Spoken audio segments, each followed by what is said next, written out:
जुलाई 1998, जगह कोलकाता, वेस्ट बंगाल। शाम का टाइम था। एक कपल अरविंद और उसकी वाइफ अर्चना मार्केट को एक्सप्लोर कर रहे थे। इतने में अचानक से बारिश शुरू हो गई। तभी उन दोनों की नज़र एक पुरानी खंडर सी दिख रही हवेली पे पड़ी। उस जगह से बिल्कुल अनजान उस कपल ने बारिश से छिपने के लिए उस जगह पे जाना जरूरी समझा। वो जैसे ही उस हवेली के करीब पहुंचे, वो उस हवेली को देख करके एकदम मोहित हो गए और देखते ही रह गए। जब तक कि वो इन ख्यालों से निकल करके कुछ सोच पाते, अचानक से एक तेज हवा आई और उस हवेली का एक दरवाजा जो कि लकड़ी का था एकदम से खुल गया। जैसे ही गेट खुला, गेट से थोड़ा सा अंदर का एरिया दिखाई दे रहा था, जिसमें कि बहुत अलग अलग तरीके की डॉल्स थी, बहुत अलग अलग तरीके की मूर्तियां थी, जो कि उनका अट्रैक्शन, उनका ध्यान अपनी तरफ और ज्यादा आकर्षित कर रही थी। उन्होंने सोचा कि वो पुरानी हवेली चल करके क्यों ना एक्सप्लोर करें। ये दोनों उस हवेली को एक्सप्लोर करने के लिए उस गेट के पास बढ़ ही रहे थे, तब तक कि उनकी नजर गेट के पास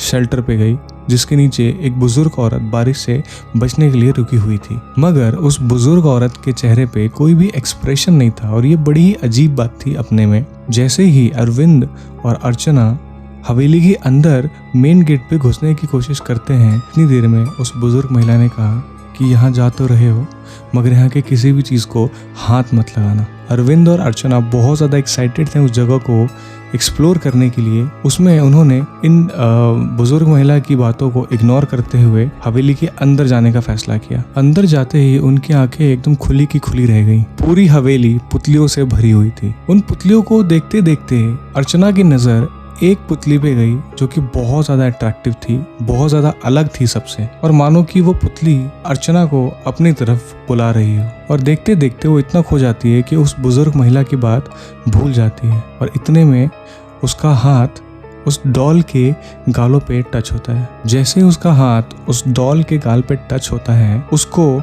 अजीब से विजुअल्स आने शुरू हो जाते हैं और धीरे धीरे वो विजन्स और भी ज़्यादा स्ट्रॉन्ग और भी ज़्यादा क्लियर हो रहे थे। और सबसे हैरानी की बात ये थी कि वो विजन्स जो थे कहीं और के नहीं, उसी हवेली के थे। और उस विजन में हर चीज़ क्लियर दिख रही थी कि उस हवेली में सालों पहले क्या क्या चीज़ें हुई थी, क्या क्या घटनाएं हुई थी, कितना दुर्व्यवहार किया गया है, कितना गलत किया गया है। एक अमीर जमींदार ने कितनी काली करतूतें की हैं। इतनी देर में अचानक से अर्चना का हाथ किसी ने पीछे से पकड़ा और उसे तेज आवाज़ दी। अर्चना के चेहरे का मानो रंग उड़ सा गया हो। पलक झपकते ही अर्चना नॉर्मल हो गई, क्योंकि वो हाथ और किसी का नहीं, अरविंद का था। और घबराते हुए अर्चना ने अरविंद को कहा कि अरविंद जल्दी चलो यहाँ से, ये जगह ठीक नहीं है। और ये कहते हुए अर्चना एग्जिट गेट की तरफ तेज़ी से बढ़ने लगी और अर्चना के साथ साथ अरविंद भी उस हवेली से बाहर की तरफ निकलने लगा। और देखते देखते वो दोनों हवेली से बाहर आ गए। इसके बाद क्या हुआ, आखिर अर्चना ने ऐसा क्या देखा था जिससे वो इतना घबरा गई?